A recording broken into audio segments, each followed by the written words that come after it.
বন্ধুরা, একটা ভিডিও নিয়ে না এসে আজ আর পারলাম না। আর সেখানকার নায়ক হচ্ছেন আমাদের হৃদয় হাসান ভাই। আপনাদের সবার সুপরিচিত।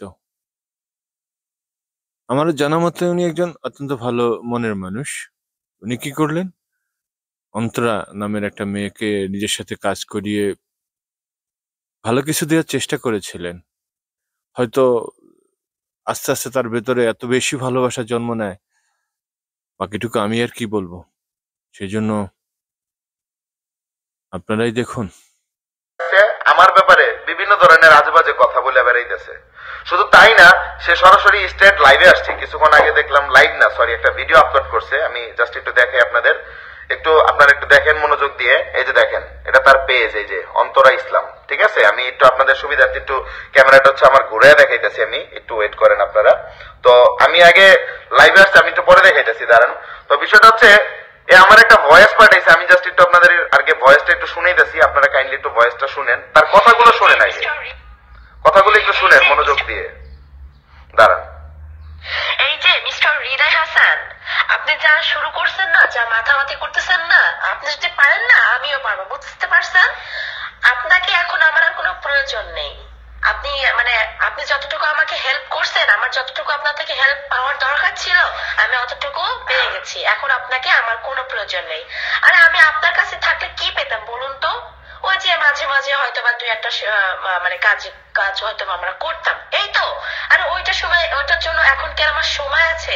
এখন চারিদিক থেকে সবাই আমাকে শিডিউল দেয়, আমি শিডিউল নিয়ে ফুরাইতে পারি না, এত পরিমাণ শিডিউল পাই।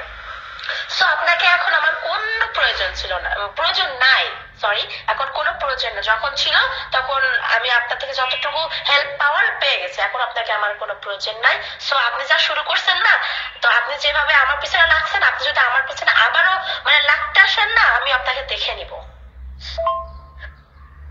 আপনাকে যতটুকু আমার ইউজ করার দরকার ছিল, আমি অতটুকু পরিমাণ ইউজ করে ফেলছি। এখন আপনাকে আমার আর কোনো প্রয়োজন নেই। সো এসব যা এনো মেনো তেনো তেনো করতেছেন না, এই কান্নাকাটি এটা সেটা, এইগুলো না জাস্ট বন্ধ করুন। এগুলো না আমার সহ্য হচ্ছে না। তো বিষয়টা হচ্ছে, মানুষ কিভাবে এতটা পরিবর্তন হয়ে যায়, আপনারা একটা জিনিস বুঝতে পারছেন? আজকে এই মানুষটা বলতেছে যে আমি তার লাইফে না হইলেও চলবে। একটা সময় এমন ছিল যে এই মানুষটার জন্য আমি আমার নিজের শখের ক্যামেরাটা পর্যন্ত আমি বিক্রি করে দিছি। যে ক্যামেরাটা ভাড়া দিতাম, আমি প্রতিদিন দৈনিক 2,500 টাকা আমি ক্যামেরা সেটআপটা নিয়ে ভাড়া পাইতাম। আমি ভাড়াটা একটু কম দিতাম, যদিও ওটার ভাড়া ছিল হচ্ছে 3,500 থেকে 4,000 টাকা ভাড়া পাওয়া যাইত। বাট আমি কোনো ক্যামেরাম্যান দিতাম না, জাস্ট হচ্ছে সেটআপটা দিয়ে দিতাম। এর জন্য আমি 2,500 টাকা করে ভাড়া পাইতাম, যেটা নিয়ে হচ্ছে আমার মাসে পাইতাম প্রায় কত, 2,500 টাকা করে এভারেজে কত হয় আপনার হচ্ছে 70-75 হাজার টাকার মতো আমি পাইতাম। আমার প্রতিদিনই হচ্ছে ক্যামেরা ভাড়া হইতো। ওই শখের ক্যামেরাটা পর্যন্ত আমি তার শখ আহ্লাদ পূরণ করার জন্য আমি সেল করে দিছি।